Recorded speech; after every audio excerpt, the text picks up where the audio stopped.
Welcome back. Welcome back, ladies and gentlemen, to the Kaiser and Hande's YouTube Poecast. Yes, we're finally doing this again. Yes.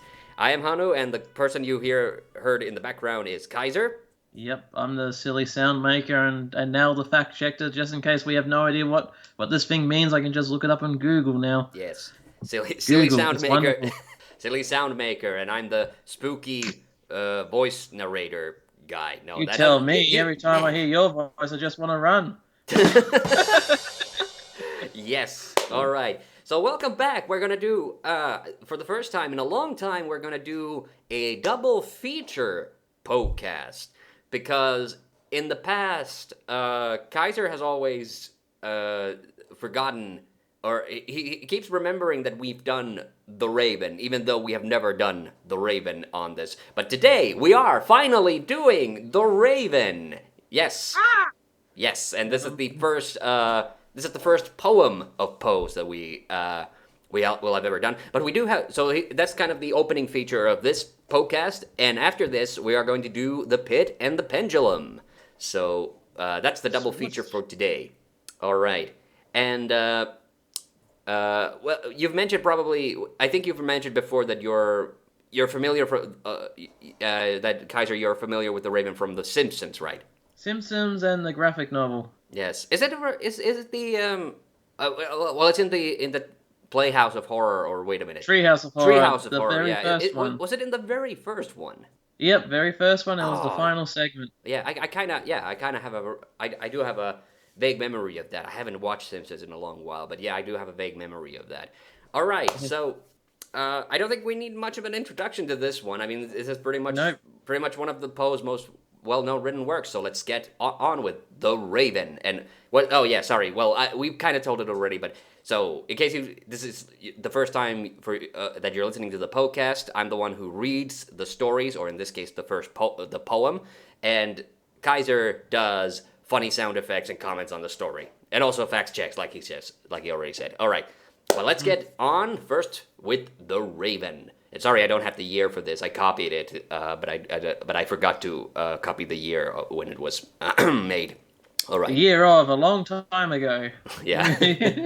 Moving on. Once upon a midnight dreary, while I pondered weak and weary over many a quaint and curious volume of forgotten lore, while I nodded, nearly napping, suddenly there came a tapping. That's a little bit more than napping. While I nodded, nearly napping, suddenly there came a tapping, as of someone gently rapping at my rapping at my chamber door. "'Tis some visitor," I muttered, "tapping at my chamber door. Only this, and nothing more." Ah, distinctly, I remember it. It was in the bleak December, and each separate dying ember wrought its its ghost upon the floor. Eagerly I wished the morrow, vainly I had sought to borrow from my books surcease of sorrow, for the lost Lenore, for the rare and radiant maiden, whom the angels name Lenore, nameless here forevermore. And the silken, sad, uncertain rustling of each purple curtain thrilled me, filled me with fantastic terrors never felt before. So that now, to still the beating of my heart, I stood repeating, "'Tis some visitor entreating entrance at my chamber door. Some late Hello. Some late visitor entreating entrance at my chamber door. 'Tis this it is, and nothing more." Presently my soul grew stronger, hesitating then no longer. "Sir," said I, "or madam, truly your forgiveness I implore, for for assuming your gender. But the fact is I was napping, so gently you came rapping." What, no? Oh, no more yo-yos there.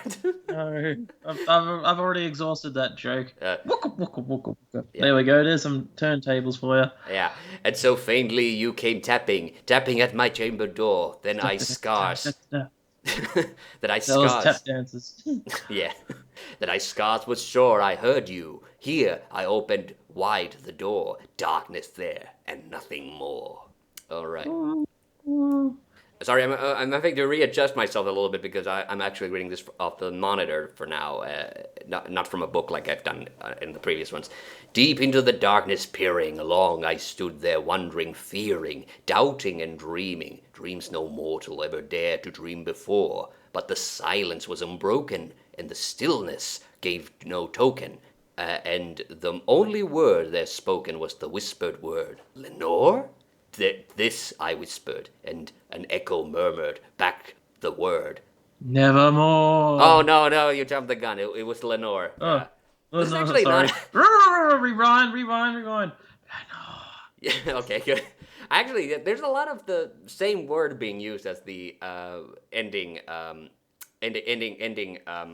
Mm-hmm. rhyme. Sorry, I forgot. I forgot how poems work. Merely this and nothing more.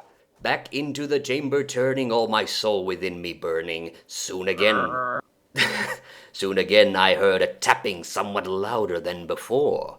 Surely, surely, said I, surely that is something at my window lattice. Yes, not lettuce. Let me see then what thereat is. What thereat is. Wow, that is one word. Thereat. Yeah. And this mystery explore. Let my heart be still a moment, and this mystery explore. 'Tis the wind and nothing more. Good wind sound effect. Open here I flung the shutter, when with many a flirt and flutter. Don't know what that was. Moving on. In there stepped a stately raven of the saintly days of yore. No. Ah! That sounded almost like a duck, but it was close enough. We'll keep it in. Not the least. Oh, wow. Sorry, this is a hard word. I don't know how to say this. Not the least obeisance. Obeisance? Obeisance. Oh, sorry. Okay. Not the least obeisance made he. Not a minute stopped or stayed he. But with mien of lord or lady perched above my chamber door. Perched upon the bust of Pallas, but just above my chamber door. Perched and sat, and nothing more. Yeah, this bust of Pallas is something that keeps repeated also a bit later. Then this ebony bird beguiled my sad fancy. Yeah, exactly. Yes. Yeah, beguiling, I guess. So I read it wrong twice. Beguiled.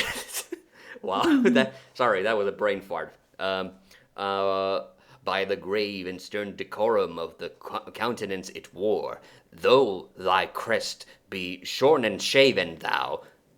Yeah, exactly. Shaven. This video is sponsored by Manscaped. No. I said, but a different kind of thing with a pecker. I said, art sure no craven, ghastly grim, and ancient raven, wandering from the nightly shore. Tell me what thy lordly name is on the night's Plutonian shore, quoth the raven. Nevermore. Yes, all right. Now I get to the point. This is the point of the poem everybody knows. Okay. Much I marvel this ungainly fowl to hear discourse so plainly, though its answer little meaning, little relevance bore. Sorry, I think I read that off. I think some of these they're like dashes. There's a dash between meaning and little, so that's why I read it all together. But I think there actually should be like a pause there. I think I read it so though its answer little meaning, little relevance bore. Yeah, that sounds a bit. That was a terrible pig sound. Sorry. No, it was good. It was good. But yeah, sorry. The punctuation is throwing me off a little bit, so that's why I did that. For we cannot help agreeing that no living human being ever yet was blessed with seeing a bird above his chamber door, bird or beast upon the sculptured bust above his chamber door, with such name as Lenore. No. Oh, wow. You that's so funny. You were paying attention to the line, but no, it's nevermore. It's nevermore all the way to the end from here on out. Nevermore. Okay. Yes.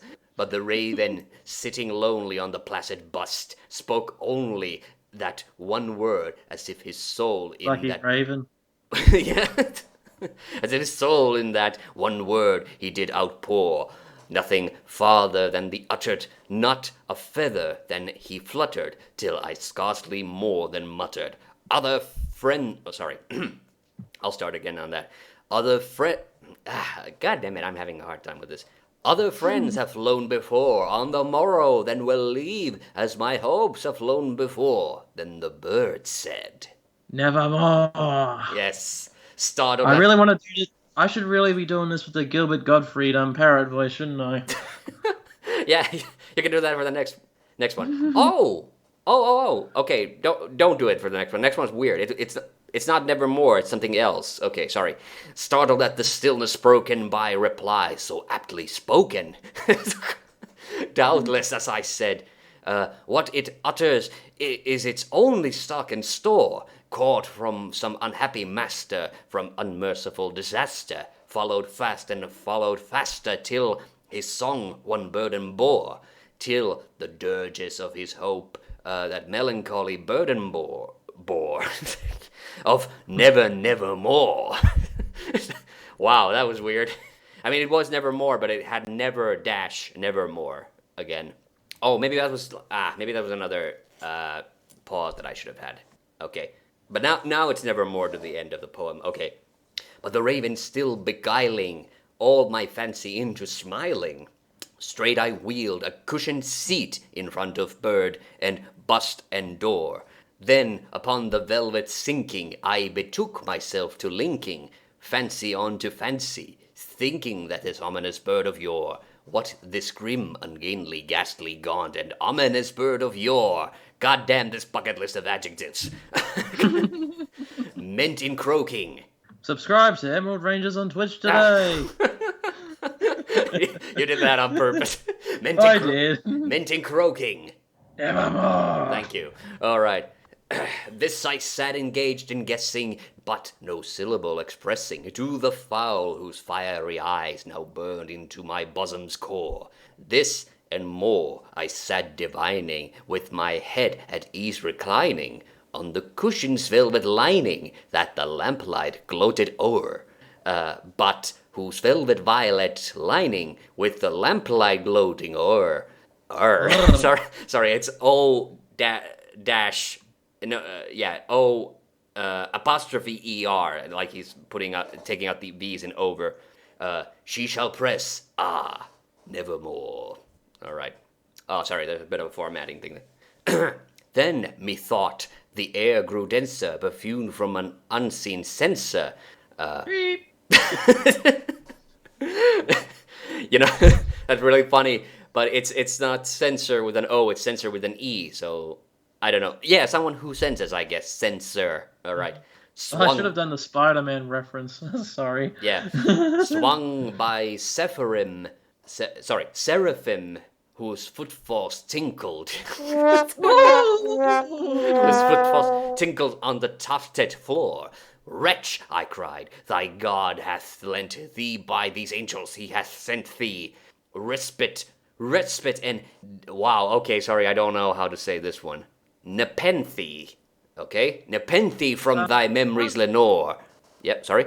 Nepenthe? That's... Well, it's Nepent. Nepenthe, okay? Nepenthe? Yeah, I've never heard that. I never heard of it either. Yeah. Quaff this kind, depend thee, and forget this lost Lenore, quoth the raven. Nevermore. All right, yes.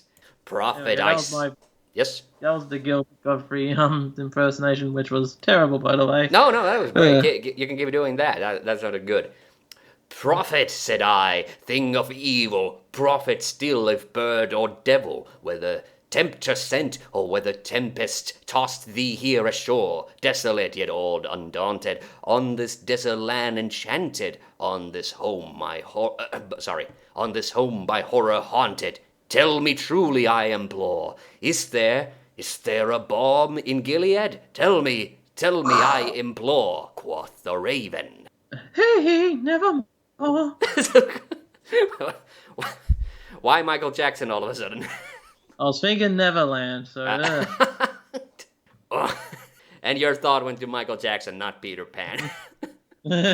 All right, moving on. What's the difference? Prophet said I, thing of evil, prophet still if bird or devil, by the heaven that bent above us, by the God, by that God we both adore, till this soul,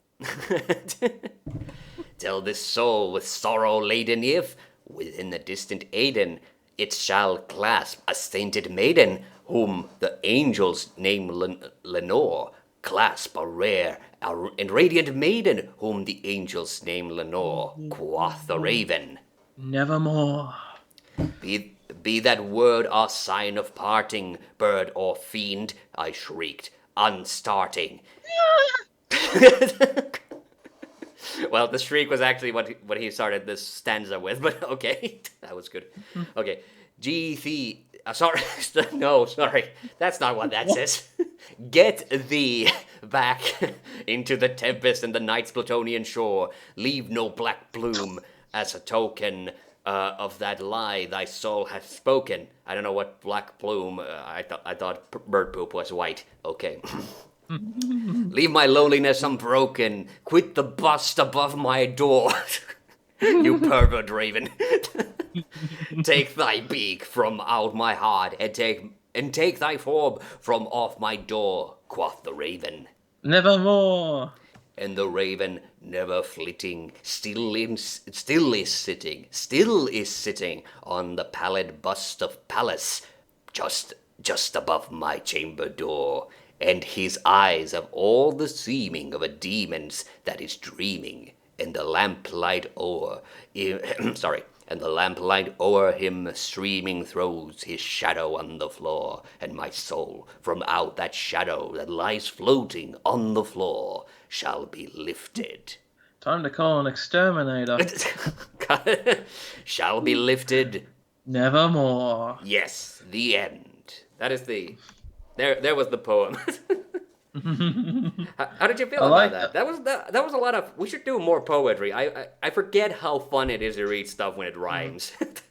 I would like to see a Dr. Seuss adaptation of that, honestly. Sure, we have to start a Dr. Seuss cast so I can start reading. And I'll just keep using my creepy horror podcast voice for that as well. Edgar Allan Zeus. No, the thing I like about that one is like you can think of it as just like euphemism for someone tortured. Like you could argue that the Raven doesn't really exist; it's just all in his mind trying to deal with cope of the loss of his beloved ones. Yes, or you could see it that the Raven's just a huge pervert, and there's like, I know that's not what he meant with bust. But it's like the first thing that when I was copying this, it caught my eye, the bust of Pallas, and then I'm just like, Jesus Christ, yeah. Wasn't it that the Homer was the guy who, in the Treehouse of Horror, was the guy who was talking to the Raven? The Raven was Bart. Yep. Yeah. The first thing the Raven said was, "Eat my shorts." Oh, you should have quote the Raven, "Eat my shorts." But then he got told off the same way you told me off. Like, that's not what he says. Oh, man, I gotta rewatch that. That's great. That's a good one. The punchline was that all the kids stated, like, that's not scary. And it zooms to outside the treehouse and Homer's terrified. And now we get to the main feature, which is the Pit and the Pendulum. And I'm gonna be honest, we're kind of doing this a little bit by the seat of our pants. No, but yeah, I don't know. A bit impromptu, this podcast, so I didn't do a lot of background research on this one, and I honestly don't know a lot about this Pit and the Pendulum, and I haven't read it in a while either, so I'm going into this sort of semi-blind. I kind of remember, like, the details a little bit, but yeah, so our reactions are going to be somewhat similar, and it starts again with like 4 lines of Latin. Sorry. Yes, without further ado, here we start. Now we go on to the main feature, the Pit and the Pendulum. I was sick unto death with that long agony. And when they at length unbound me and I was permitted to sit, I felt that my senses were leaving me. The dread sentence of death. was the last of distinct accentuation which reached my ears. After that, the sound of the inquisitorial. Wow, that is hard. No one expects the Spanish inquisitorial. No, yeah, from Inquisition, yeah, inquisitorial is the adjective. Inquisitorial voices seemed merged in one dreamy, indeterminate hum. It can. I'm not gonna lie, that sounded a bit like a cow. It conveyed to my soul more barnyard animals with Poe. In case you don't know what I'm talking about, listen to our black cat. Yeah. It conveyed to my soul the idea of revolution. Ah. Why a sheep on revolution? I was expecting something else. Well, the wife has to have a cameo now. Good one. Perhaps from its association in fancy with the burr of a mill wheel. This only for a brief period, for presently I heard no more. Yet for a while I saw, but with I'm sorry, I'm going a bit into the same rhythm as the Raven. I guess it's just muscle memory. I can tell. But with how terrible an exaggeration! I saw the lips of the black-robed judges. They appeared. They appeared to me white and blubbering about. That was a great sound effect, like whiter than the sheet upon which I traced these words, and then even the grotesqueness thin with the intensity of their expression of firmness. That's not what it sounded to me. Of immovable resolution, of stern contempt of human torture, I saw that the decrees of what to me was fate were still issuing from those lips. I saw them writhe with a deadly locution. I saw them fashion the syllables of my name, and I shuddered because no sound succeeded. I saw, too, for a few moments of delirious horror, the soft and nearly imperceptible waving of the sable draperies. Hey, yes. Hey, the draperies are back. Yes. And they're waving. Ooh. Yes, the sable draperies which enwrapped the walls of the apartment, and then my vision fell upon the 7 tall candles upon the table. At first, they wore. Using candles. Oh my! What kind of party is this? It's not a very fun one if there's judges involved. At first, they wore the aspect of charity and seemed white, slender angels who would save me. But then, all at once, there came a most deadly nausea over my spirit. And I felt every fiber of my frame thrill as if I had touched the wire of a galvanic battery.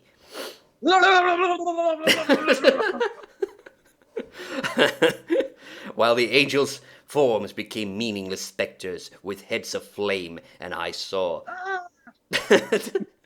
that from them there would be no help, and then there stole into my fancy like a rich musical note the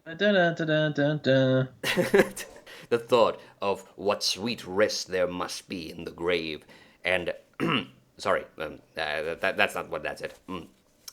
The thought came gently and stealthily, and it seemed long before it attained full appreciation. But just as my spirit came at length properly to feel and entertain it, the figures of the judges vanished, as if magically. Yeah. From before me, the tall candles sank into nothingness, their flames. Melting! Well, that's what candles do. Their flames went out utterly. The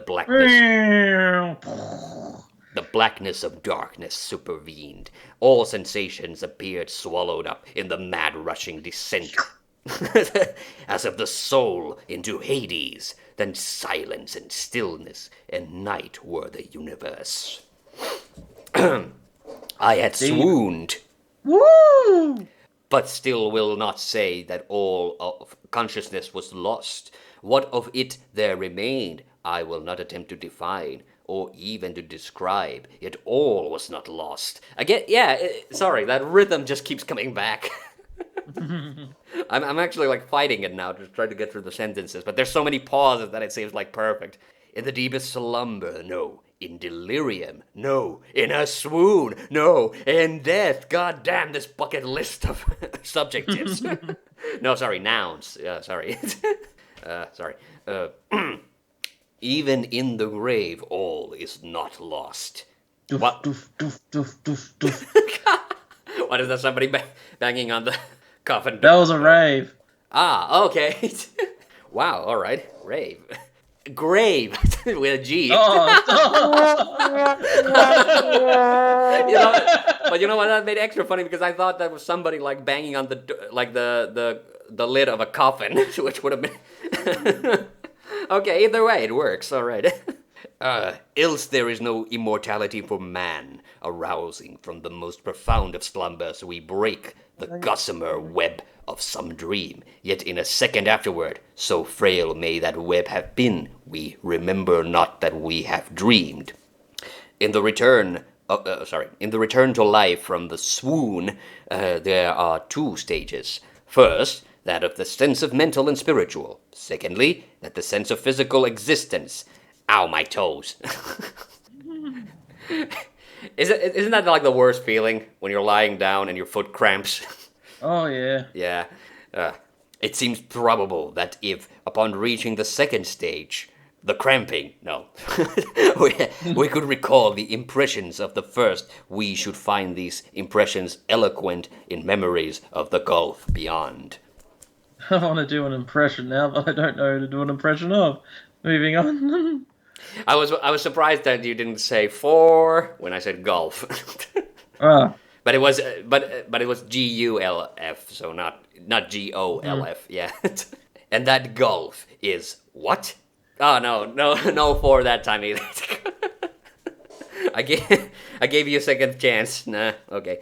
How at least shall we distinguish its shadows from those of the tomb? But if the impression of what I have termed the first stage are not at will recalled, yet after a long interval, do they not come unbidden?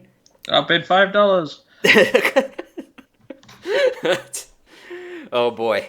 I'd like to say not bid in that. But no, wait, it is bid with BID. Okay, so never mind. Let's move on. Wow. Sold for $5. Yeah, I'm sure that's not what it means, but whatever. While we marvel whence they come, he who has never swooned is not he who finds strange palaces and wildly familiar faces in coals that glow, is not he who beholds floating in the midair the sad visions that the many may not view, is not he who ponders over the perfume of some novel flower. God damn this run-on sentence. Is not he who whose brain grows bewildered with the meaning of some musical cadence which was never before arrested his attention. Wow. Yeah, exactly. What this the whole starting from he who has never swooned. That whole thing was just one sentence. Just like I'm just thinking if I was this character, I'd be like, I knew I shouldn't have eaten those mushrooms. Yeah, I like it's there's 3 semicolons in here. He just kind of Poe just kept adding to that sentence over and over again. That was Nevermore. No, I'm pretty sure there's more semicolons after this. Yeah. Amid frequent and thoughtful endeavors to remember, amid earnest struggles to regather some token of... Hey man! What? Hey man! That was an earnest impression. Oh, yeah. I was about to ask. Okay, move. Wait, I lost my place. Okay, I'll just start over. Amid earnest struggles to regather some token of the state of seeming nothingness into which my soul had lapsed, there have been moments where I have dreamed of success, where there have been very brief periods when I have conjured up remembrances which the lucid reason of the later epoch assures me could have had reference only to that condition of seeming unconsciousness. What the heck was that? I don't know. All right. These shadows of memory tell indistinctly of tall figures, that lifted and bore me in silence down, down, still down, till a hideous dizziness oppressed me at the mere Oh. at the mere idea of wow. Okay. Sorry, this is really difficult. Interminable, interminableness. Interminableness. Interminable, Interminableness. interminable. Interminableness. Yeah, exactly. Of the descent. Yeah, exactly. Down, down, still down. Okay. Don't They let me down. No, no, no, no, no. Woo! never gonna give you up. Never gonna let you down. Okay. They tell also of a vague horror at my heart on The White account Devil podcast. on, ac- on account of that heart's unnatural stillness. Then comes a sense of sudden motionlessness. Yeah, he does a lot of these isness endings and stuff. Like these are like beginning to really wear on me. Like it's making the reading very difficult. Throughout all things, as if those who bore me a ghastly train. Oh, oh, you're stuck with the bore, not the ghastly train. Yeah, exactly. That was my thought as well. I don't know what the hell he's talking about with a ghastly. Wait, ghastly train. Poo poo. Okay, moving on. Had outrun in their descent the limits of the limitless, and paused from the wearisomeness of their toil. See, this is what I'm talking about with these nesses. What is this, a Nintendo convention? But I'm tish. Okay. After this, I can still. Sorry. After this, I call to mind flatness and dampness. Oh boy, some of these words just have completely different meanings these days, don't they? So yeah, sorry. Flatness and dampness. Isn't that like a Isn't there an anime based on that? Oh, oh, oh. All right, yes, exactly. And then all is madness. The madness. Oh wow, did we cross over into Lovecraft territory? Like he's the one who goes about madness. You know what? This is. I'm having a weird flashback to the early to mid 2000s. You know who also loved madness a lot. No. They used to say that in every single one of Uwe Boll's movie trailers, somebody said the word madness. Like in every single one, without fail, somebody went, "This is madness," and he's filled with madness, and to do this is utter madness. So yeah. So This is madness. No, this is Sparta. yeah. Although that wasn't Uwe Boll. No, that wasn't Uwe Boll. No. That was who was that? Was that Snyder? Yeah, that was Snyder. All right. Okay. Moving on. Okay. The madness of a memory which busies itself among forbidden things. Yeah, that is a very Lovecraftian line. Whoa. Okay. We're having. By the way, check out the Unnamed Horror, our H.P. Lovecraft podcast if you haven't. Shameless plug here. Very suddenly there came back to my soul motion and sound. Blah blah blah blah blah. Once I get the word, you'll see why I got confused. Why my tongue got confused. The tumultuousness motion. No, sorry, tumultuous motion of the heart. The blah blah blah blah motion of the heart. Yeah, that's a hard word. And in my ears, the sound of its beating. Bang bang. Wow. Stop beating my eardrums. Yeah. Then a pause in which all is blank. Why the applause? You said applause, didn't you? No, a pause. Oh. Yes. Then a pause in which all is blank. Then again sound and motion and touch. A tingling sensation pervading my frame.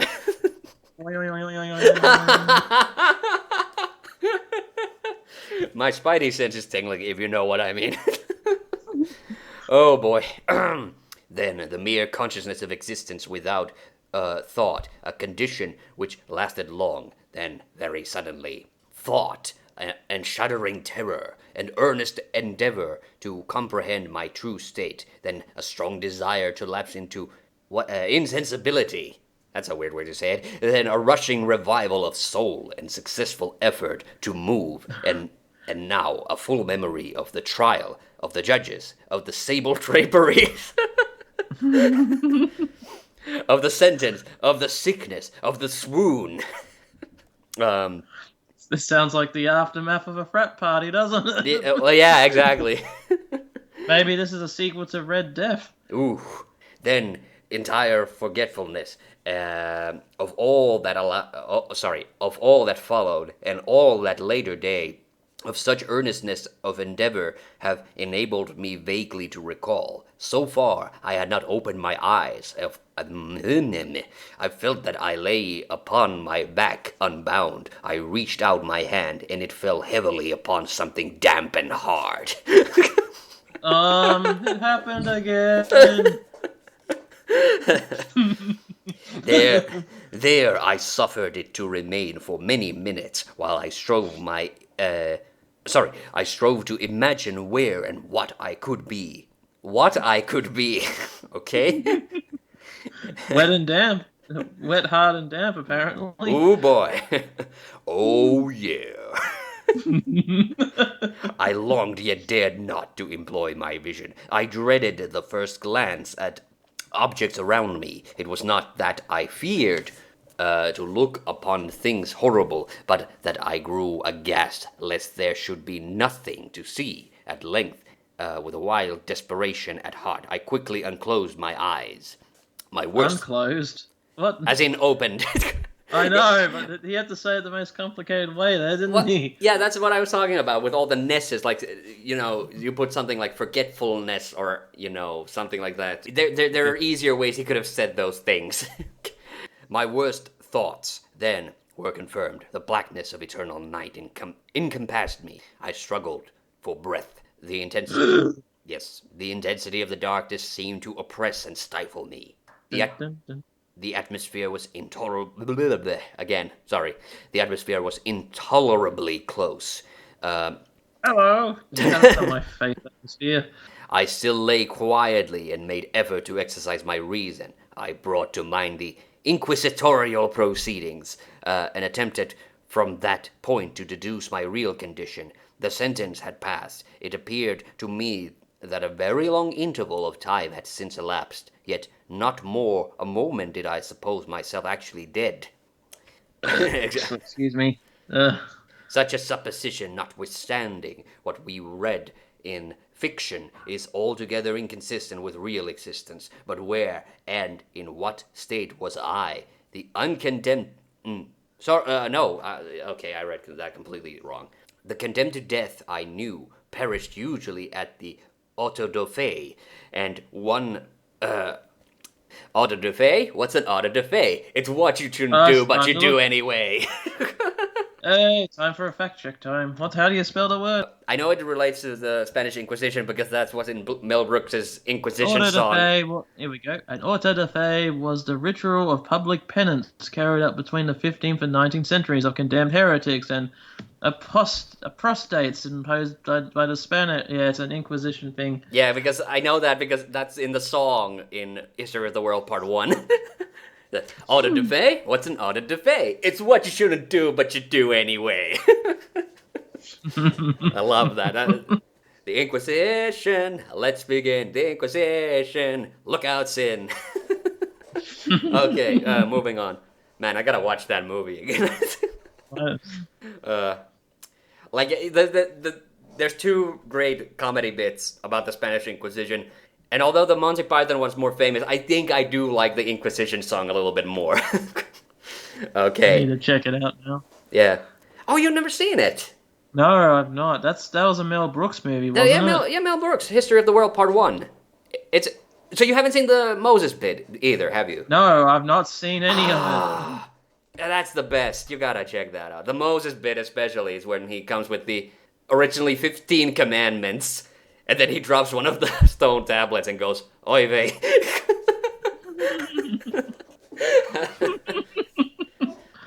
Moving on. All right, moving on. All right.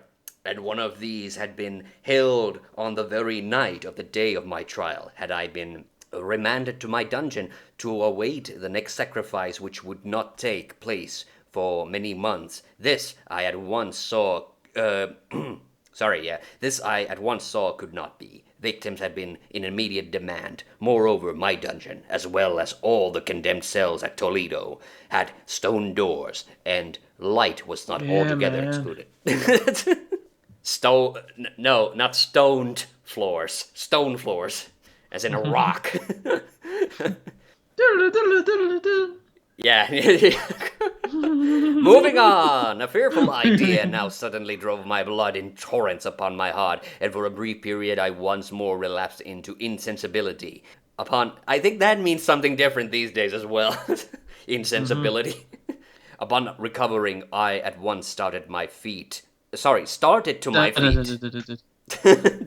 I at once started to my feet, trembling convulsively in every fiber. I thrust my arms widely above. All right, good. You were on the ball on that one. Above and around me in all directions. I felt nothing, yet dreaded to move a step, lest I should be impeded by walls of a tomb. Perspiration burst from every pore. Ew. That's the. So he's being sprayed by deodorant? No, he's sweating. That's what perspiration is. And stood in a cold, big bead upon my forehead. The sweat again. Nothing. No other bodily fluids. I hope. The agony of suspense grew at length intolerable. Sorry, goddamn. Yeah, I butcher these words constantly now because they keep getting me. Keep jumping, taking me by surprise. And I cautiously moved forward with my arm extended and my eyes straining from their sockets in the hope of catching some faint ray of light. I proceeded for many paces, but still all was blackness and vacancy. I breathed more freely. It seemed evident that mine was not at least the most hideous of fates. And now, as I still continued to step cautiously onward, there came thronging upon my recollection a thousand vague rumors of the horrors of Toledo. Oh, did you hear about that Toledo? I heard that he ran off with his best friend's donkey. Toledo is a town. Of the dungeons there had been strange things narrated, fabled I had always deemed them, but yet strange and too ghastly to repeat, save in a whisper. Was I left to perish of starvation in the subterranean world of darkness, or what fate perhaps even more fearful awaited me? That the result would be death, and a death of more than customary bitterness. I knew too well the character of my judges to doubt. The mode and the hour were all that occupied and distracted me.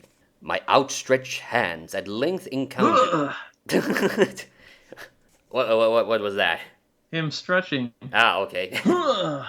Encountered some solid obstruction. It was a wall, seemingly of stone masonry, very smooth, slimy, and cold. Are you sure he's not feeling his crotch again? Ugh. If his crotch has gone cold, that's a bad sign, man. I followed it up.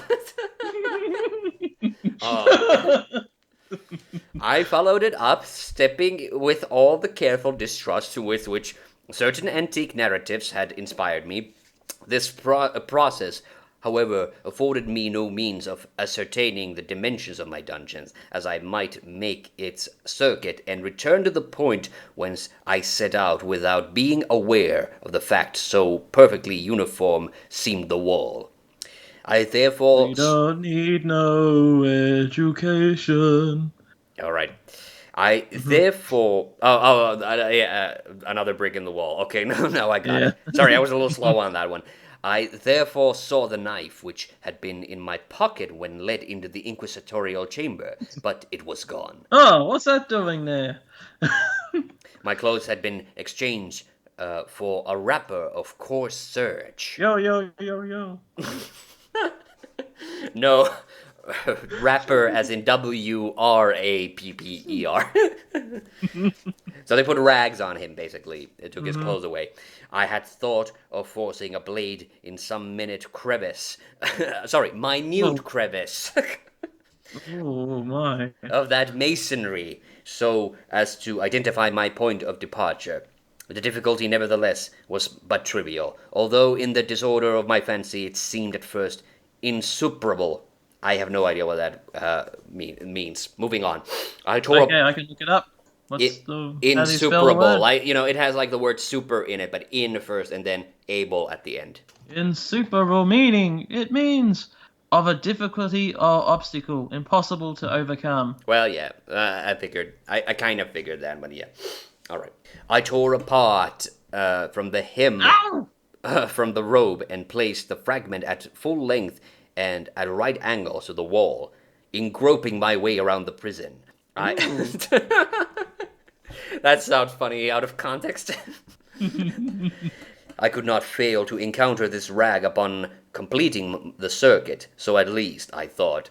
But I had not counted upon the extent of the dungeon, or upon my own weakness. The ground was moist and slippery. I staggered. Whoa! I staggered onward for some time when I stumbled and fell. My excessive fatigue induced me to remain prostrate, and sleep soon overtook me as I lay. Oh boy. Upon awakening and stretching forth an arm, I found beside me a loaf and a pitcher of water. I was too much exhausted to reflect upon the circumstance, but ate and drank with avidity. Yes. Shortly afterward, I resumed my tour around the prison. And with If you look to your left, there's more prison. and with and with much toil came at last upon the fragment of the surge. Up on the period when I fell, I had counted 52 paces, and upon resuming my walk, I had counted 48 more. 48 more paces. Whoa! Yeah. A cameo from the Count. All right. When I arrived at the rag, there were in all then 100 paces, and admitting 2 paces to the yard, I presumed the dungeon to be 50 yard in circuit. Had I, I had met, however, with many angles in the wall, and thus I could form no guess at the shape of the wall. Vault, sorry.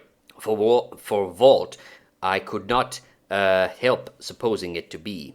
Oh, yes, I had little object, certainly no hope in these researches, but a vague curiosity prompted me to continue them.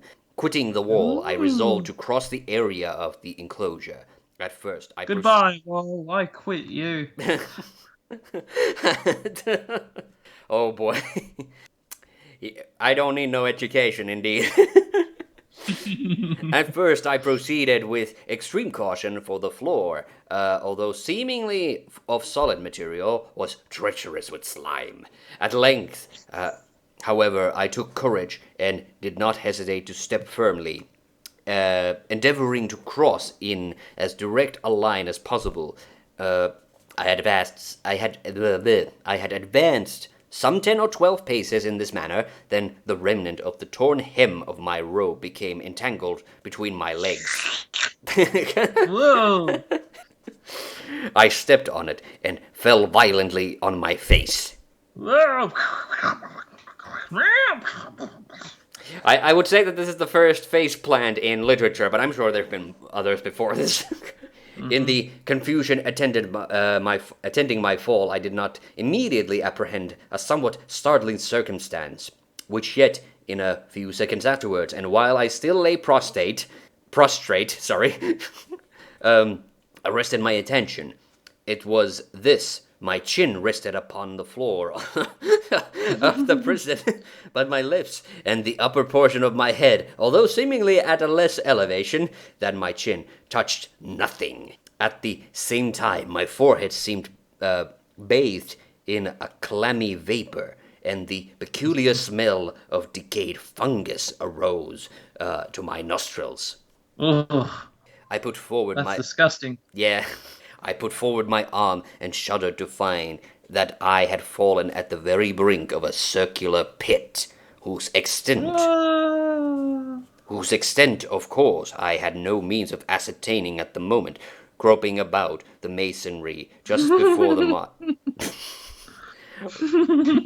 What, the groping again? Yes. All right. It just gets you, doesn't Yeah. it?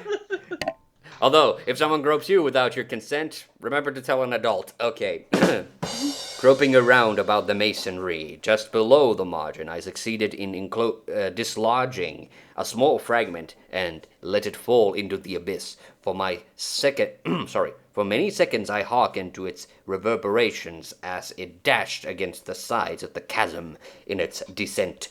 At length there was a sullen plunge into water, Ah! succeeded by loud echoes. At the same moment there came a sound resembling the quick opening as a rapid closing, as rapid closing of a door overhead, while a faint gleam of light flashed suddenly through the gloom, and as suddenly faded away. I saw clearly the doom which had been prepared for me, and congratulated myself upon the timely accident by which I had escaped. So the guy face planted, and that's how he knew there was a pit there and didn't fall in. All right. Another step before my fall, and the world had seen me no more. And the death just avoided was of that very character. Was of that very character which I had regarded as fabulous and frivolous in the tales respecting the Inquisition. To the victims of its tyranny, there was the choice of death with its direst physical agonies, or death with its most hideous moral horrors. I had Oh, been you can choose what's in the box. I had been reserved for the latter. By long suffering, my nerves had been unstrung until I trembled at the Oh. sound of my own voice, and had become, in every respect, a fitting subject for the species of torture which awaited me. Shaking, shaking in every limb, I groped my way back to the wall, resolving there to perish rather than risk the terrors of the whales this time, not wolves, and of which my of which my imagination now pictured many various positions about the dungeon. In other, it's not that kind of dungeon. In other conditions of mind, I might have had courage to end my misery at once by a plunge into one of these abysses. But now I vast the sorry. Oh God, I'm getting a little confused here. But now I was the veriest of cowards. Wow, that word, like like very, but like as a superlative. Veriees. I have never ever seen that. I mean, I must have, because I have read this story, but I kind of, that took me by surprise. I am the veriest of cowards. Wow, I'm using that at some point. That's an interesting word. Neither could I forget that I had read of these pits, that the sudden extinction of life formed no part of the most horrible plan. Agitation of spirit kept me awake for many long hours, but at length I again slumbered. Upon arousing, I found upon arousing, Ooh. I found by my side, as before, a loaf and a pitcher of water. A loaf of water? That's Must be magic. frozen. That's pure magic, by the way. I found by my side, a burning thirst consumed me, and I emptied the vessel at a draught. Wow, interesting. I mean, I'm list that is at a drought, but I doubt that is, because how do you spell drought? Is that with an O or an A? Uh, Drugght. Okay, well that might be drought, but this is also like how they spell draft in British English. but Poe's American, so I don't know. Okay, moving on. Either draft or draught, either or. It must have been drugged. Ooh. Yeah, man. For scarcely had I drunk, before I became irresistibly drowsy. Ooh. A deep sleep fell upon me, a sleep like that of death. How long it lasted, of course I know not. But when Yeah. that reminds me You of a got different. roofied. You got roofied. Yeah, that reminds me of a different Simpsons episode. A sleep like that of the. How long it lasted, of course, I know not. But when once again I unclosed my eyes, the objects around me were visible. Hello. By a wild, sulphurous luster, the origin of which I could not at first determine, I was enabled to see the extent and aspect of the prison. In its size, I had been greatly mistaken. The whole circuit of its walls did not exceed 25 yards.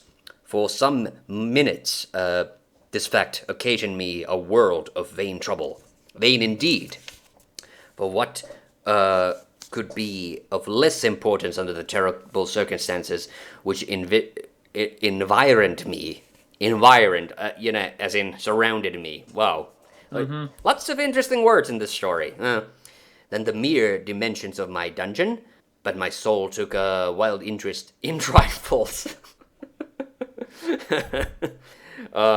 Delicious trifles. And I busied myself in endeavors to account for the error I had committed in my measurement. The truth at length flashed upon me. In my first attempt of exploration, I had counted 52 paces. Up to the period when I fell, I must then have been within a pace or two of the fragment of search. In fact, I had nearly performed the circuit of the vault. I then slipped, and upon awakening, I must have returned upon my steps, thus supposing the circuit nearly double what it actually was. My confusion of mind prevented me from observing that I began my tour with the wall to the left and ended it to the wall on the right. I had been deceived, too, in respect to the shape of the enclosure.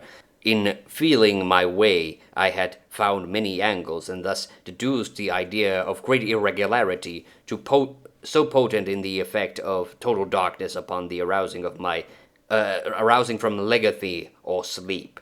The angles were simply those of the few slight depressions or niches at odd intervals.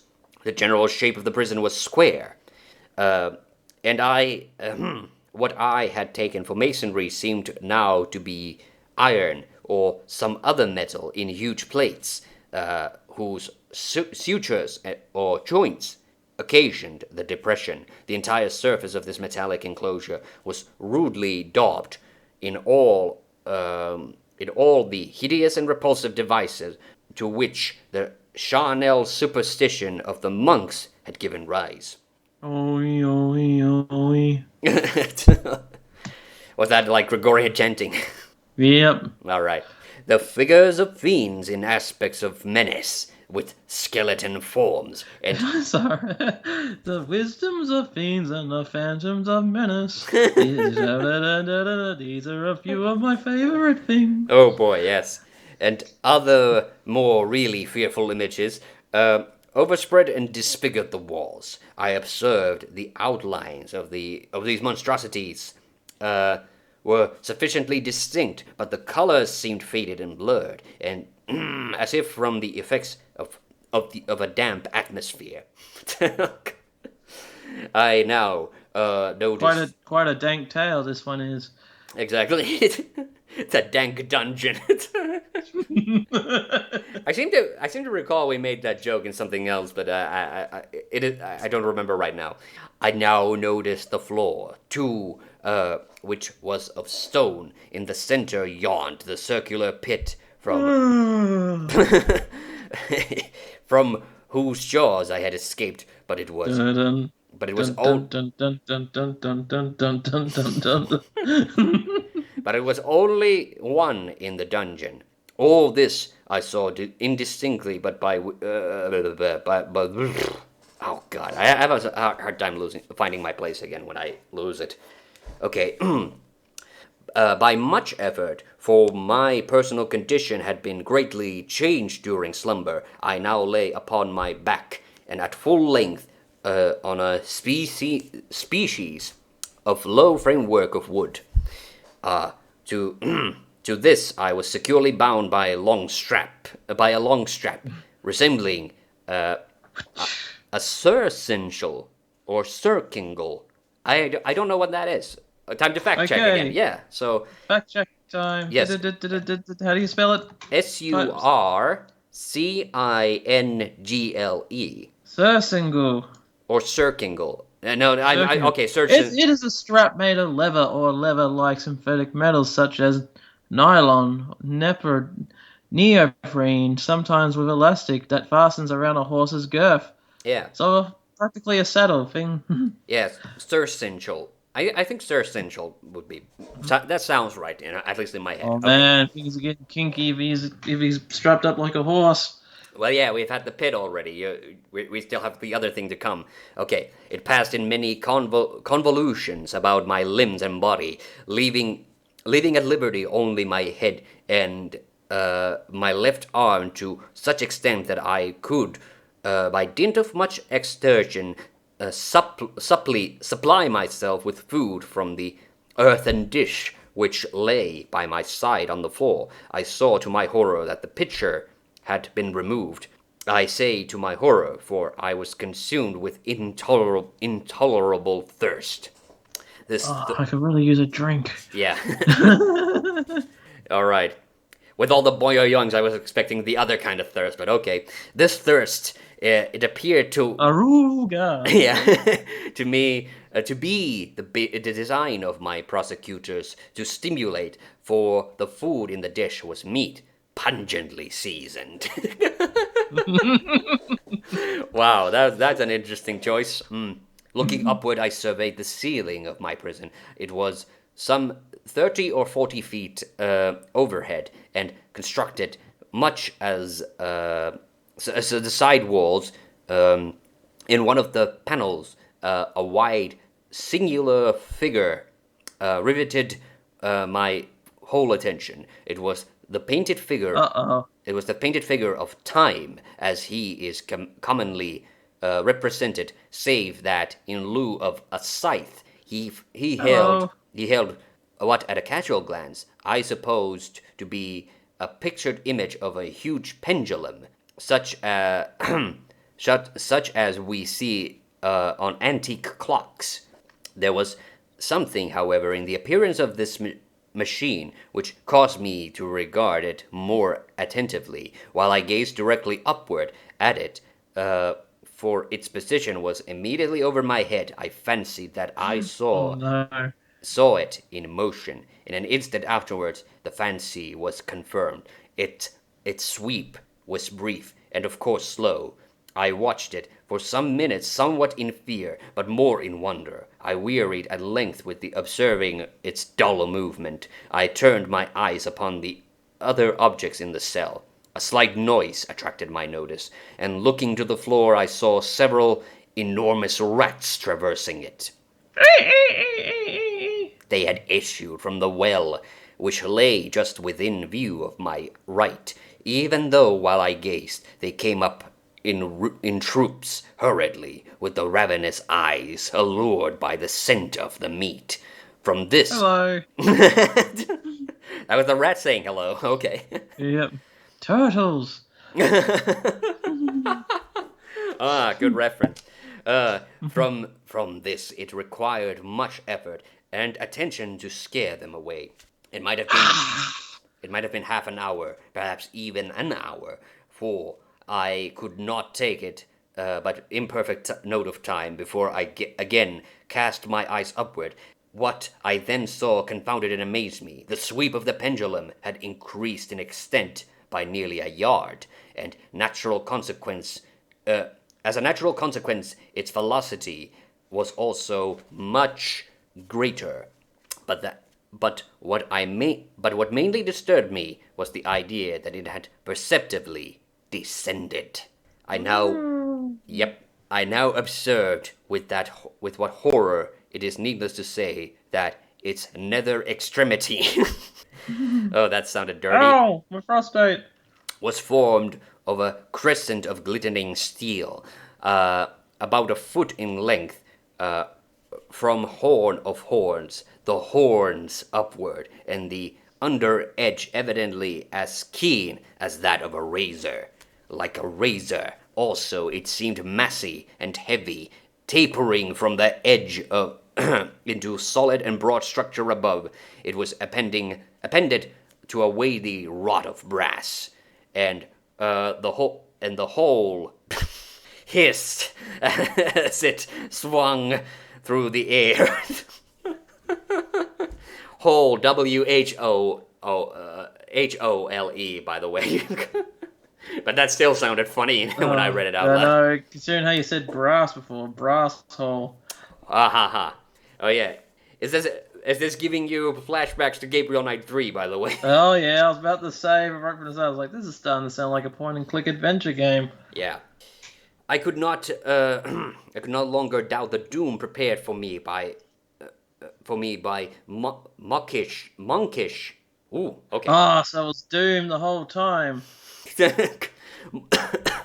Sorry, I need water. I finally got you, Richards. By monkish ingenuity in torture, my cognizance in the pit had become known to the inquisitorial agent, the pit, whose horrors had been destined for so bold a recusant as myself. The pit, typical of hell and regarded by rumors as the ultima thule of all their punishments. The plunge into this pit I had avoided by the merest of accidents, and I knew that surprise of entrapment into torment formed an important portion of all the grotesqueness of my dungeon deaths. Having failed to fall, it was no part of the demon plan to hurl me into this abyss, and thus, there being no alternative, a different and milder destruction awaited me. Milder, I half smiled in my agony as I thought of such application of such term. What boots it to tell me the long hours of horror more than mortal, during which I counted the rushing oscillations of steel, inch by inch, line by line, with the descent only appreciable at intervals that seemed ages. Down, and still down it came. Days passed. It might have been that many days passed, ere it swept so closely over me as to fan me with its acrid breath. The odor of yeah, the odor of the sharp steel forced itself into my nostrils. Ow! Okay, I stopped myself. I was about to say I sprayed, but it actually said I prayed. No, we don't need any more dampness in this story. Yes. I wearied heaven with my prayer for its more speedy descent. I grew frantically mad and struggled to force myself upward against the sweep of the fearful scimitar. And then, yes, I then fell suddenly calm and lay at the glittering death as a child at some rare bauble. There was another interval of utter insensibility. It was brief, for upon again lapsing into life, there had been no perceptible descent in the pendulum, but it might have been long, for I knew there were demons who took note of my swoon and who could have arrested the vibrations at pleasure. Really funny choices of words here. Upon my recovery, too, I felt very, inexpressibly sick and weak, as if through long inanition even amid the agonies of that period, the human nature craved food. With painful effort, I outstretched my left arm as far as my bonds permitted and took possession of the small remnant which had been spared me by the rats. As I put a portion of it within my lips, then rushed to my mind a half-formed thought of joy, of hope. Yet what business had I with hope? It was, as I say, a half-formed thought. Man has many such, which are never completed. I felt that it was of joy, of hope, but I felt also that it had perished in its formation.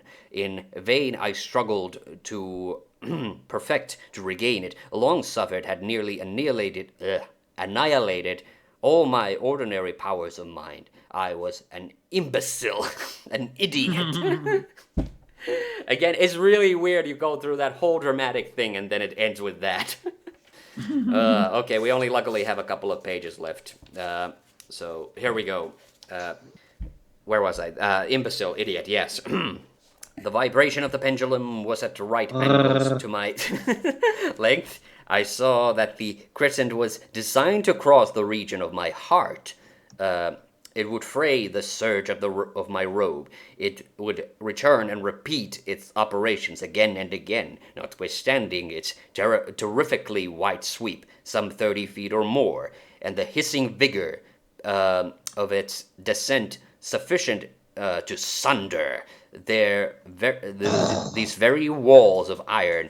Still, to the fraying of my robe would be all that for several minutes it would accomplish, and at this thought I paused. I dared not go further than this reflection. I dwelled upon it with every pertinacity of attention, as if in so dwelling I could arrest here the descent of the steel. I forced myself to ponder upon the sound of the crescent as it should pass across the garment, upon the peculiar thrilling sensation which the friction of cloth produces to the nerves. I wonder upon its frivolity until my teeth were on edge. Down, steadily down it crept. I took a frenzied pleasure in the contrasting of the downward with its lateral velocity to the right, to the left, far and wide, with the shriek of a damned spirit. Whoa! To my heart, with the stealthy pace of the tiger. I alternately laughed and howled. As the one and the other idea grew predominant. Down. Down. Certainly, relentlessly down, it vibrated within 3 inches of my bosom. I struggled violently, furiously, to free my left arm. This was free only from the elbow at the hand. I could reach the latter from the platter. Oh, we're getting back to the rhymes again. Dr. Zeus, yep. Beside Nevermore. me, yes, to my mouth with great effort, but no farther. I could have broken my fastenings above the elbow. I would have seized and attempted to arrest the pendulum. I might as well have attempted to arrest an avalanche. Down, still uncreasingly. You're under arrest, Avalanche. You've broke the law. Down, still unceasingly, still inevitably down. I gasped and struggled. At each vibration, I shrunk convulsively at its every sweep. My eyes followed its outward and upward whirls with the eagerness of the most unmeaning despair. They seized themselves spasmodically at the descent, although death would have been a relief. Oh, how unspeakable! Still, I quivered in every nerve to think of how slight the sinking of the machinery would precipitate. Oh, yes, precipitate that keen, glistening axe upon my bosom. It was hope that prompted the nerve to quiver and the frame to shrink. It was hope the hope, the triumph on the rack, the whispers to the the death contempt, even dungeons of the Inquisition. I saw that some 10 or 12 vibrations would bring the steel in actual contact with my robe.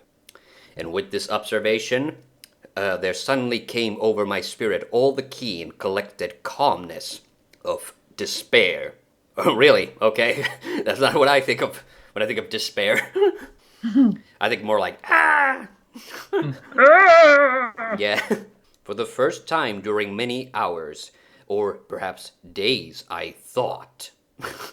Wow, really? Okay. That is literally the whole sentence. I thought. Yeah. Yeah, exactly. All right. It now, well, I guess, he became an imbecile for a brief moment. Maybe that's the thing. It now occurred to me that the bandage, or, oh wait, surcingle. Circingle? No, surcingle, yes, that's the word we looked up, yeah. Which enveloped me was unique. I was tied by no separate cord. The first stroke of the razor like crescent athwart. Whoa, that's a weird word. Any precision on the band would so detach it that it might be unwound from my person by means of my left hand. But how fearful, in that case, the proximity of the steel, the result of the slightest struggle, how deadly. Was it likely, moreover, that the minions of the torturer had not foreseen and provided for this possibility? Was it probable that the bandage crossed my bosom in the track of the pendulum, dreading to find my faint, and, as it seemed, my last hope frustrated? I so far elevated my head as to obtain a distinct view of my breast. Ooh. Well, they never specify if the narrator is a man or a woman, but okay. The surcingle, yeah, I'll go with that. The surcingle enveloped my limbs and the body close in all directions. So yes, I guess this could be kind of like a really kinky S&M story too. Save in the path of the destroying crescent.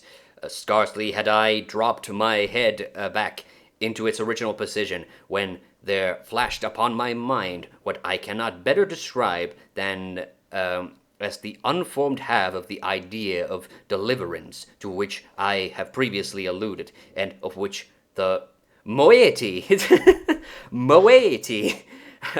only floated indeterminately through my brain when I raised food to my burning lips. Ah! I mean, moiety, that caught me by surprise. Should we check that one again as well? Yep, just for fun. Yeah, again, my thoughts jump to anime for some reason, but it's Moiety. That's the first thing that pops up when I put MOI. Each of two parts into which a thing is or can be divided. All right. Each of two social or ritual groups into which Yes. people is divided, especially among Australian Aboriginal people and some North American and Indian. It says North America. Hey, it's just Native Americans, thank you. Or a part or a portion, especially a lesser share. Yeah. The thing is, came to mind, moiety, the art of making cute anime girls. All right, moving on. The whole thought was now present, feeble, scarcely sane, scarcely definite, but still entire. I proceeded at once with the nervous energy of despair to attempt its execution. For many hours, the immediate vicinity of the low framework upon which I lay had been literally swarming with rats. Sorry. Yeah. Rats don't buzz. They were wild, bold, ravenous. Their red eyes rats. their red eyes glaring upon me as if they waited but for motionlessness on my part to take their prey. To what food? I thought. Have they been accustomed in the well? I was about to say the rats know what's going on. I think they're preparing for a meal. Yes, I saw them sharpening their forks and knives, tying little napkins around their necks. That was not in the text. Sorry. They had devoured, in spite of all my efforts to prevent them, all but small remnant of the contents of the dish. I had fallen into an habitual seesaw, Whee! or wave on the hand about the platter, and at length the unconscious uniformity of the movement deprived it of effect. In their voracity, the vermin frequently fastened their sharp fangs in my fingers. Ooh. La, la, la, la, la. No, no, I mean they're biting on him, but yeah, that feels disgusting. Yeah, with the particles of With the particles of oily and spicy viand which now remained, I thoroughly rubbed the bandage wherever I could reach it, then raised my hand from the floor. I lay breathlessly still. At first the ravenous animals were startled and terrified at the change. At the cessation of movement, they shrank alarmedly back. Many sought the well. But this was only for a moment. I had not counted in vain upon their voracity. Observing that I remained without motion, one or two of the boldest leaped upon the framework and smelt the surcingle. This seemed the signal for a general rush. Forth, Hello there, I'm General Rush here. forth from the well they hurried in the fresh troops. They clung to the wood, they overran it, and leaped in hundreds upon my person. The measured movement of the pendulum disturbed them not at all. Avoiding its strokes, they busied themselves with the anointed bandage, not bondage. Bondage. I mean, yeah, it. Just means when you're tied up, but you know, I read that wrong. It is bandage. Yeah. They swarmed upon me in ever accumulating heaps. They writhed upon my throat. Their cold lips sought my own. I was half stifled in their thronging pressure. Disgust, for which the world has no name, swelled my bosom, and chilled with a heavy clamminess my heart. Dirty rats. You dirty rat. Yet 1 minute I felt that the struggle would be over. I plainly perceived the loosening of the bandage. I knew that in more than one place it must be already severed. With more than human resolution I lay still. Nor had I erred in my calculations, nor had I endured in vain. It at length felt that I was free. The surcingle, that word just keeps getting me by surprise. The surcingle hung in ribbons from my body, but the stroke of the pendulum already pressed upon my bosom. Ooh. Yes, it had divided the serge of the robe. It had cut through the linen beneath. Twice again it swung, and a sharp sense of pain shot through every nerve. But the moment of escape had arrived. At a wave of my hand, my deliverers hurried tumultuously away. With the steady movement, cautious, sidelong, shrinking and slow, I slid the embrace of the bandage and beyond the reach of the scimitar. For the moment at least, I was free. Free. This is a really dark. Yep. Sorry. This is a really dark episode of MacGyver, isn't it? Yeah. All right, it took us. It was a slow burn to get to the pendulum. Okay, but the story still continues. Free, and in the grasp of the Inquisition, I had scarcely stepped from my wooden bed of horror upon the stone floor of the prison when the motion of the hellish machine ceased, and I beheld it drawn up by some visible force through the ceiling. This was a lesson which I took desperately to heart. My every motion was undoubtedly watched. Free, I had but escaped death in one form of agony, to be delivered on to worse than death in some other. With that thought, I rolled my eyes nervously round on the barriers of iron and hemmed me in. Something unusual, Some change which at first I could not appreciate distinctly. It was obvious had taken place in the apartment. For many minutes of a dreamy and trembling abstraction, I busied myself in vain, unconnected conjecture. What? Okay, this whole sentence is pretty confusing. I mean, the whole sentence is, for many minutes of a dreamy and trembling abstraction, I busied myself in vain. Oh, I busied myself in vain and unconnected conjecture. Okay. Now it makes a little bit more sense. All right. Sorry, I read that kind of funny. During this period, I became aware for the first time, of the origin of the sulphurous light which illuminated the cell. It proceeded from a fissure about half an inch in width, extending entirely around the prison at the base of the wall. Around the wall, base of the walls, which thus appeared and were completely separated from the floor. I endeavored, but of course in vain, to look through the aperture. As I arose from the attempt, the mystery of the alteration in the chamber broke at once upon my understanding. I have observed that although the outlines of the figures upon the walls were sufficiently distinct, yet the colors seemed blurred and indefinite. These colors had now assumed and were momentarily assuming a startling, most intense brilliancy that gave to the spectral and fiendish portraitures an aspect that might have thrilled even firmer nerves than my own. Demon eyes of a wild and ghastly vivacity glared upon me in 1,000 directions, where none had been visible before, and gleamed with the lurid luster of a fire that I could not force my imagination to regard as unreal. Unreal. The video game. No. I was about to say, what is real? Future real. Oh, yeah. That's another good one. Even while I breathed, there came to my nostrils the breath of the vapor of heated iron. A suffocating odor pervaded the prison. A deeper glow settled each moment in the eyes that glared at my agonies. A richer tint of crimson diffused itself over the pictured horrors of blood. I panted. I gasped for breath. There could be no doubt of the design of my tormentors. Oh, most unrelenting! Oh, most demoniac of men!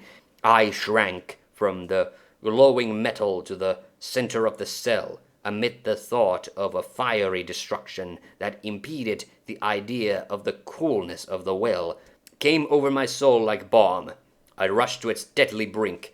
I threw my straining vision below. The glare of the enkindled roof illuminated its inmost recesses, yet for a wild moment in my spirit refused to comprehend the meaning of what I saw. At length it wrestled its way into my soul. It burned itself in upon my shuddering reason. Oh, for a voice to speak. Oh, horror! Oh, any horror but this! With a shriek, I rushed through the margin and buried my face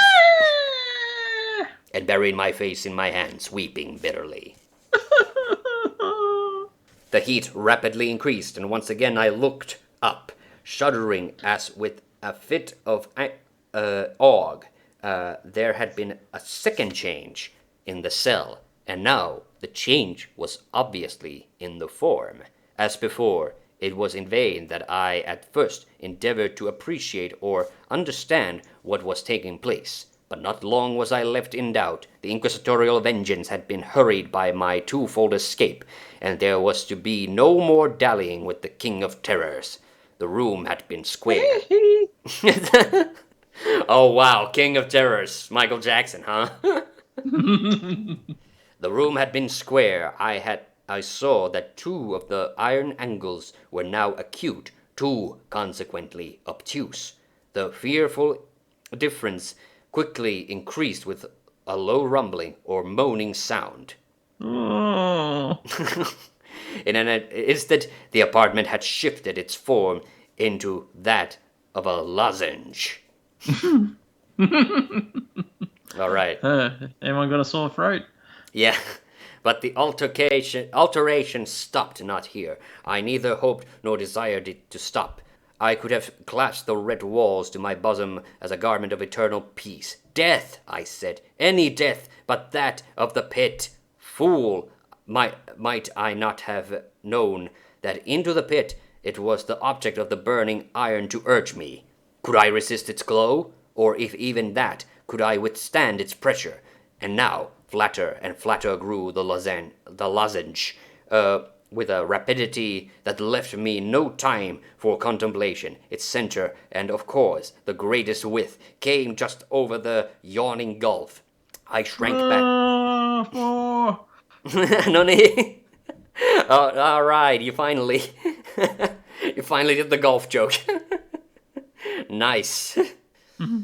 I shrank back, but the closing walls pressed me resistantly onward. At length, for my seared and writhing body, there was no longer an inch of foothold on the firm floor of the prison.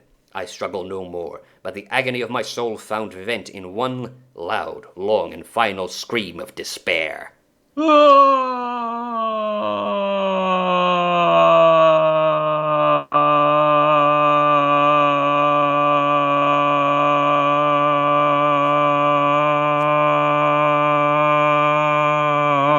Okay, I felt that I tottered over upon the brink. I averted my eyes. There was a discordant hum of human voices. There was a loud blast of many trumpets. The trumpet part. Okay. Just did the fart sound instead. There was a harsh grating as of 1,000 thunders. The fiery walls rushed back. An outstretched arm caught my own as I fell, fainting into the abyss. Grab. Yeah, it was that of General LaSalle. The French army had entered Toledo. The Inquisition was in the hands of its enemies. The end. Wow. A rare happy ending. Yeah. Yeah, the guy was literally seconds from death. All right, so, as we always ask, what did you think of that story? It got really intense in the end. It's just like, the Inquisition were cruel, weren't they? Yeah, this is kind of... It felt like... I have never really thought about it. This is kind of like from the viewpoint of all those guys who get caught in all those Bond villain death traps. Mm-hmm. Except this time... Yeah. This sounds like one of the first torture porn horrors. A little bit, yeah, definitely. And I had forgotten the part about the I guess because it's not that interesting. I hadn't forgotten about the part. I had kind of forgotten about the part where he was just kind of fumbling around in the prison cell for the first half of the story. But I had forgotten about the rats. I remember that he is on the pit, and I do remember that the cavalry literally shows up at the end to rescue him. But I'd forgotten that there's that thing where their walls are pushing him in, because it started to feel a little bit like, like a Bond death trap. I know. Especially when he's tied up. It's like, tied up and one has just no laser beams. So rats instead. Unleash the sharks with the freaking laser beams on their head. Yeah, pretty much. Yeah,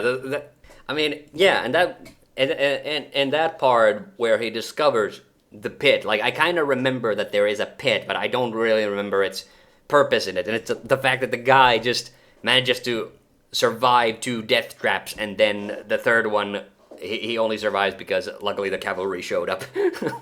Mm-hmm. Yes. As I said, it's a really, really dark episode of MacGyver. Yeah. And that was a little bit more, sorry. My voice is going. That was another one of those stories where, not a lot happens. It was a lot that the guy just describing, like, his imprisonment, more or less. But it is a very effective, like, creating the mood. Like, that I think is the reason I still really like this story, even though this is one of those Poe stories where there's not, like, a whole lot of things. Like, not a lot of murder and stuff that goes down. What I like about this story is it does paint a very vivid image too. Like when you start off, you're about as clueless as what he is, so you have no idea what the picture in your mind. But as soon as his story goes along, the pictures in your mind start to go along too, and it just gets more intense and intense until like the climax. Yeah, and of course, this is the progenitor in pop culture. This is of course the progenitor of those. And we mentioned the Gabriel Knight one, but of course, in a lot of things there are pendulum swinging down on somebody who's tied, or or some kind of descending blade, basically. Mm-hmm. One that I always remember very vividly was on Chip and Dale's Rescue Rangers when Fat Cat ties all of them down, but that one was more like a guillotine. Like it was like it wasn't like swinging back and forth. It was literally just pressing down on them, which would have been like honestly much more terrifying. Mm-hmm. Because assumingly, like if it like came down in degrees, like the one thing that does like I kind of question about this story though is the fact that the guy says he spent days down there and that the pendulum was swinging for days. Like that feels a little exaggerated. Like, but then again, he would have died of starvation at that point. Starvation, yeah, and also because by the time he was tied down, like he didn't have any water, so actually thirst would have been even more likely. And not to mention how unsanitary the conditions were. He could have died from rot easily. Yeah, but or the rats could have just eaten him to death. Yeah, but I don't know. Well, I think the rats were nibbling on his fingers already, but I forgot what I was about to go into. Well, now I remember. So it could be the guy wasn't entirely sure like how long periods of time he was spending in darkness. So maybe that was just like him exaggerating. It felt like he was down there for days. That's what I was just about to say, especially if he says he turned into an imbecile as well. Yeah. And he was also knocked out too. So he. Well, that too. Yeah. The episode that I said that reminds me of another Simpsons episode. That the one that I was obviously referring to. It was the prisoner episode where Homer created that website full of bullshit things, and then he accidentally revealed ended up being true. Some conspiracy. Then the guys capture him, take him to the island. Because the thing that my favorite visual is the thing where they offer him ice cream that is like full of syringes and stuff, and then he just like says like, "I see what you're trying to do. Like you can't fool me." And then they cut away. The guy is saying something else, and then they cut back. Homer's got his face first in the ice cream. Yeah, that's a good ass episode. I like that. All right, but do you have any further thoughts on that story? No. Yeah, me neither. So I guess we'll end it there. Thank you for listening to this Kaiser and TheHande YouTube Poecast. Remember, if you liked what you hear today, go check out the previous episodes, and also remember to check out Unnamed Horror, which is our H.P. Lovecraft podcast. And if you don't like what you're hearing, too bad. There's more coming. Yeah, exactly. And okay, this was a couple of months ago already, but there is actually, I did another compilation of our post story reading discussions. That's on the second channel, and it's posted, but it's in the playlists as well, so you can just look through the playlist if you like. Post reading? Yeah. Okay. Yeah. All right. Yeah. Okay, but thank you for listening. I'm Hannu TheHande Mäkinen. See you on the next one. Bye-bye.